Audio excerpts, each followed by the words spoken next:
The Hizmet movement represents a stark alternative to the stereotypes that often circulate about Islam. Hizmet means service. And the individuals who are inspired by the teachings of Hoca Efendi, Fethullah Gulen, are dedicated to living a life of service.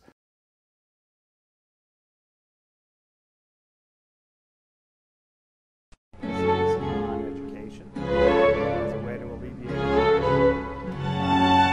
wealth generation.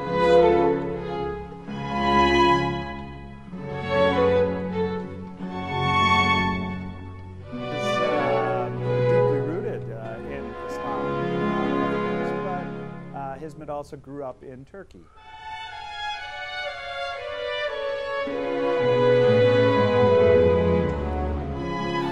Not of the quarterly bottom line but of all stakeholders connected to.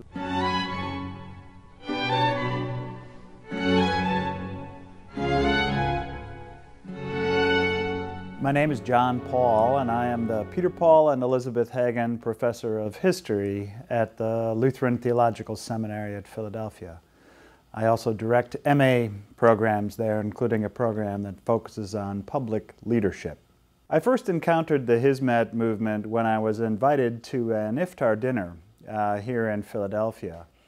Father Tom Michel was the keynote speaker, and at this iftar dinner he read to us excerpts from Fethullah Gulen's Toward a Global Civilization of Love and Tolerance, and it was very eye-opening for me. I had no idea what I was getting into when I went to an iftar dinner, and yet it changed my life.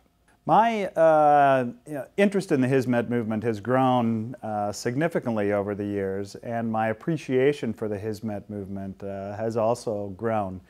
I speak with audiences all over the country, all around the world, and I say that the Hizmet movement, aside from changing my life personally and acquainting me with many dear friends now, sisters and brothers around the world, the Hizmet movement focuses on education as a way to alleviate ignorance, wealth generation and social enterprise as a way to alleviate poverty, and interreligious dialogue as a way to overcome division and conflict between people.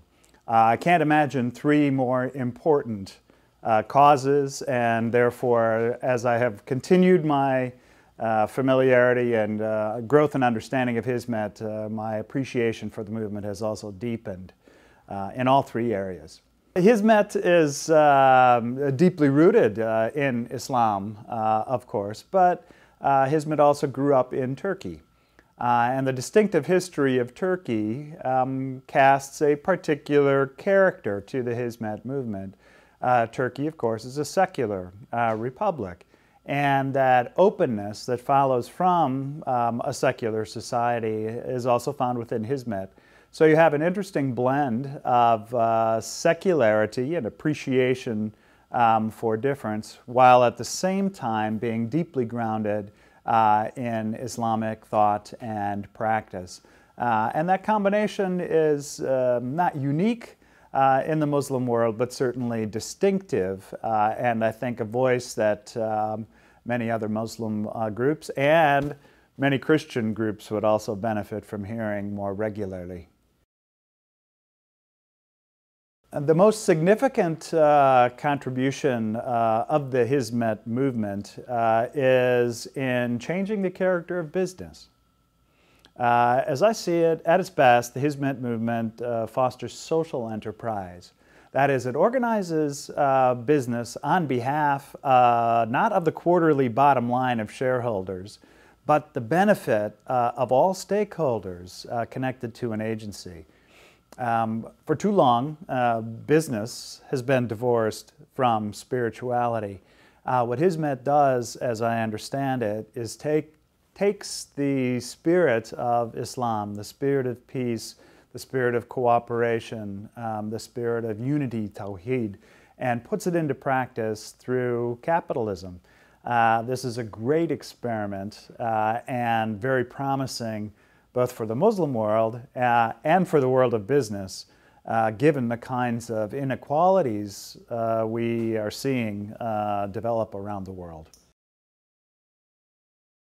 The Hizmet movement represents a stark alternative to the stereotypes that often circulate about Islam.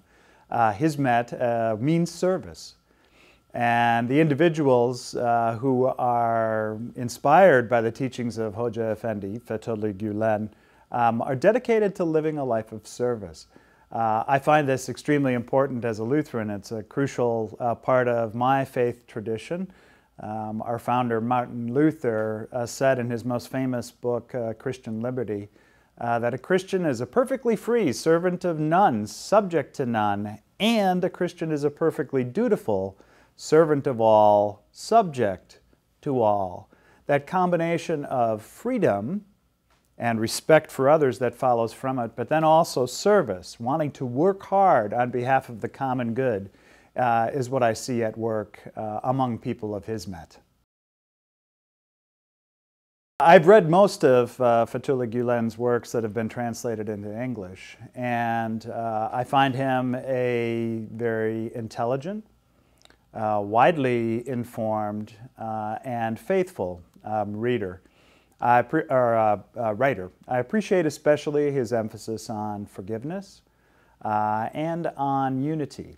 How despite our differences and across our differences, we can still cooperate. He's a fine reader of the Quran, a student of the Quran, faithful to the tradition and yet open to dialogue with others.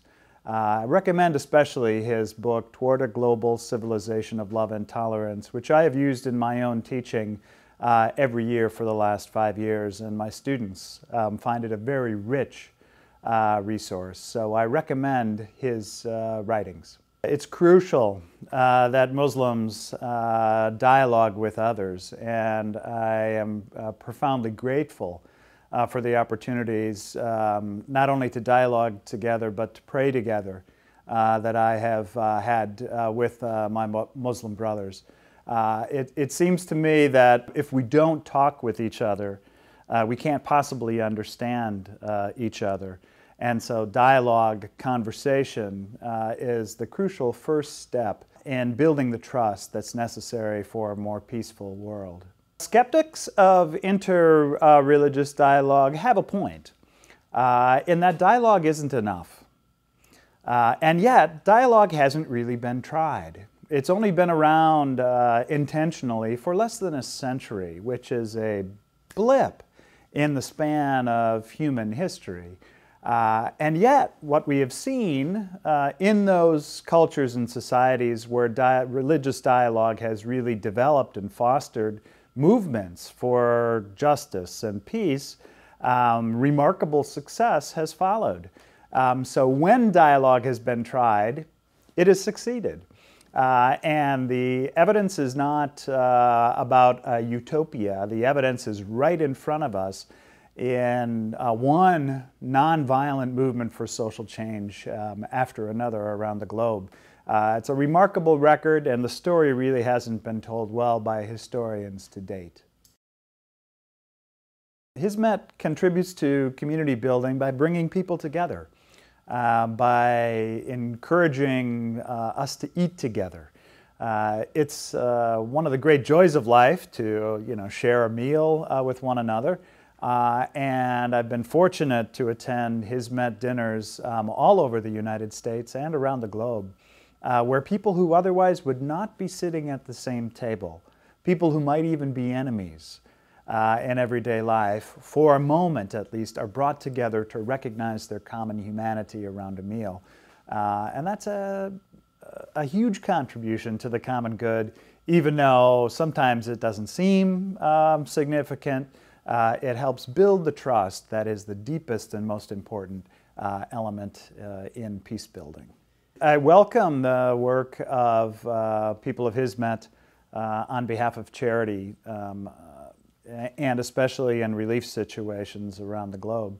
My own tradition, again, the Lutheran tradition, we have an NGO called Lutheran World Relief that's also active wherever need exists. And it seems to me this is the highest articulation or expression of the religious experience and of religious truth. That is to serve not with words, but with deeds, and to do what we can to alleviate unnecessary suffering around the globe. So I welcome the activity of agencies such as Kim Se-yok Mu around the globe on behalf of those who are in need.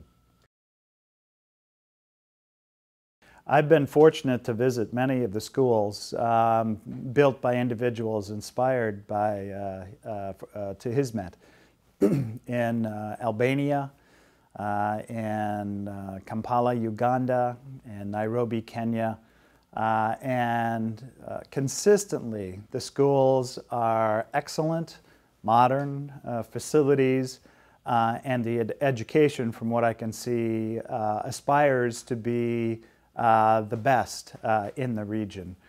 As a teacher myself, of course, I am committed to education, to critical thought, and to learning as the most sure path to development and peace.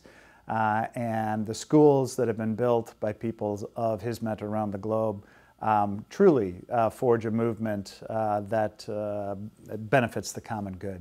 One of the beauties of the schools inspired by Fethullah Gulen and led by people of Hizmet is that they bring together science and spirituality. For too long, there's been a divide between knowing and feeling, understanding and loving. And what the Hizmet schools try to do, as I understand it, is engage people with the best of scientific knowledge at the highest levels of research in the conviction that whatever is discovered by way of truth cannot possibly contradict what God intends for us, because truth finally is one. I look forward to the Hizmet movement's full acceptance in the Turkish Republic as a strong component of civil society. It's easy for those who are in power to divide and conquer, but true strength comes from cooperation, from working with one another, from through developing power with others. And it seems to me this is what the Hizmet movement has to contribute, not only to Turkish society, where it began and where it continues to flourish, and I hope will continue to flourish for a long time, but also then around the globe as well. So I see Hizmet as a profoundly Turkish movement, profoundly Muslim movement, and a profoundly human movement on behalf of the common good. I don't think there is any doubt about Hoca Efendi's patriotism. He makes this very clear in one of his books, The Statue of Our Souls. He sees not that Turkey has to be a Muslim country or a totally secular country. He wants the best for that country and then for the world. I think that he is a gentle person who does not have a political agenda at all. I think where the Hizmet movement is different is where it brings it more personal. And it brings people into each other's homes and into each other's hearts in a way that will really transform people.